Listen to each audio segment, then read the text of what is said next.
Welcome back to HQ Spotlight. 1 year ago, we were doing the same exercise, and we were coming off the heels of an incredible rookie run by Houston's C.J. Stroud. And our experts, asked the question, could he and DeMeco Ryans take the next step? What we saw last year wasn't quite the next step we were expecting. However, there were a lot of problems happening in Houston, and the good news is you can only get better from here, right? We also got to talk about Trevor Lawrence being on the hot seat potentially, who's the starting quarterback in Indy. And we can't forget about the Titans, who have a bevy of questions to answer on their own. So once again, we've got our Super Bowl champ, Bryant McFadden, and we've also got our NFL expert in Mike Renner. Gentlemen, let's start with the Texans.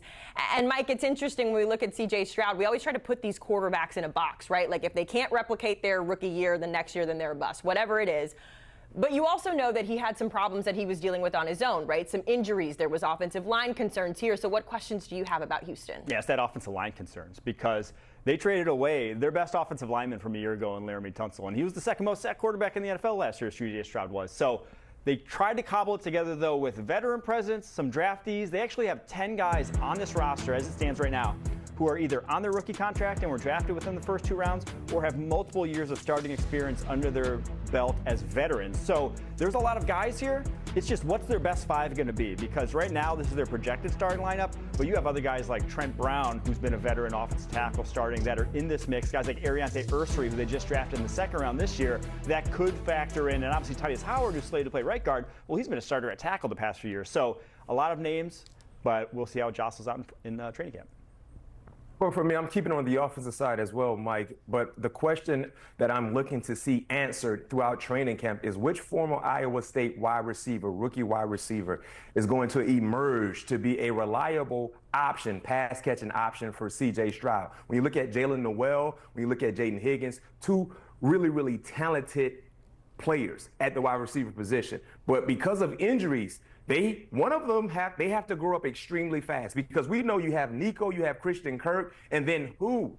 And then who? So there's a window of opportunity for either guy, but it's all about creating that relationship in training camp, and most importantly, being consistent in establishing that pass-catching relationship with the quarterback in C.J. Stroud. Because we saw how much depth was a concern for them a year ago with the injuries that they had to deal with. It's kind of the same thing. They've added a lot of bodies, but yet and still, outside the top 2 guys, there's a lot of question marks concerning who can step up to the plate to be another reliable pass-catching option for the quarterback in C.J. Stroud. Yeah, it seems like a kind of a continued question since as we've gone through this is on those wide receivers and who can help their quarterback be successful.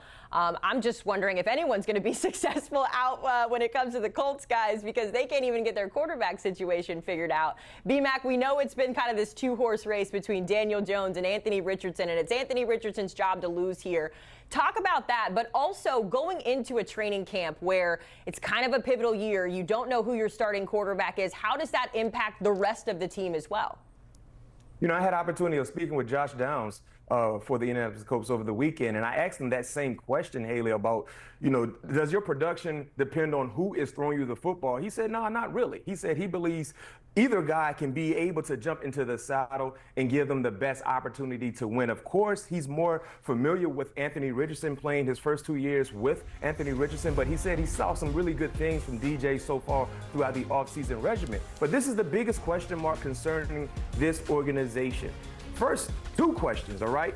Can Anthony Richardson stay healthy? That's number 1. And if he's healthy, Mike, can he show enough to receive the keys to the Cadillac once again? Because he once had the keys, but he lost them.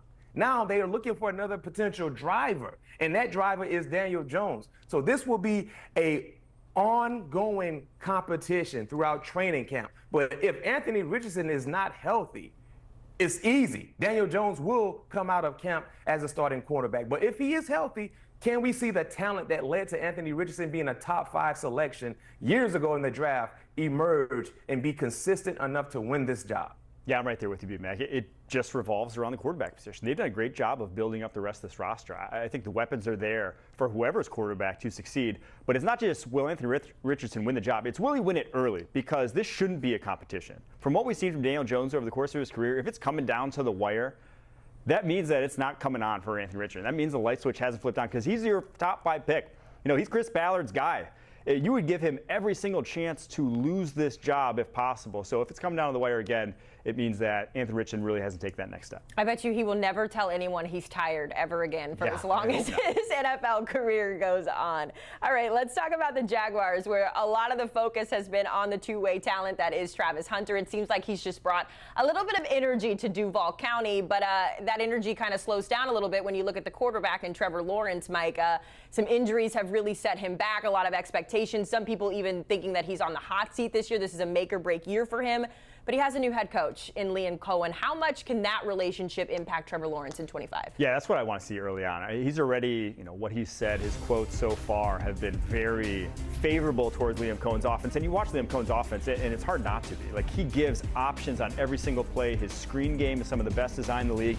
And now not only does he have an elite mind calling plays, he has elite talent to throw to. Over the course of his career, the best guy he had for the most part was Christian Kirk until they drafted Brian Thomas Jr. last year. Now they got not only Brian Thomas Jr. going into year 2 where he should be better, well, you got a guy by the name of Travis Hunter who is just as talented, if not more, than Brian Thomas Jr. So there is a bevy of weapons, finally, for the Jacksonville Jaguars. Really no excuses for Trevor Lawrence. I'm right there with you, but for sake of argument, I went a different direction.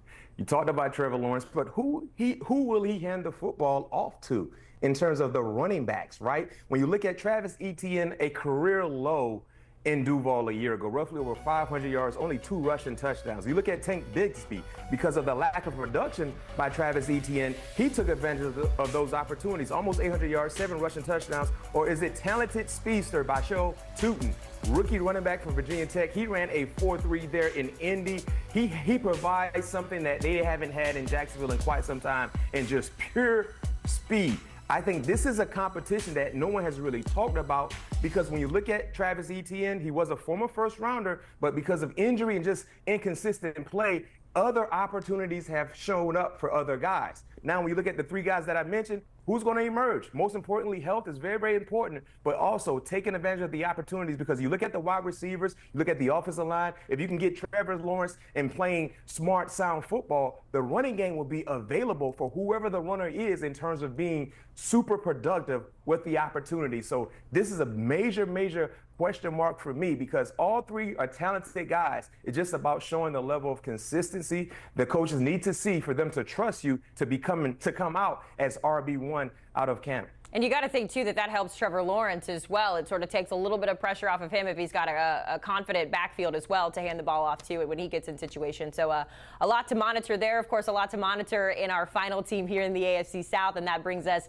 to the Tennessee Titans, who kind of had just to wipe the slate clean from a year ago. They did get the #1 overall pick in Cam Ward. And that's kind of where our conversation takes us here, Mike.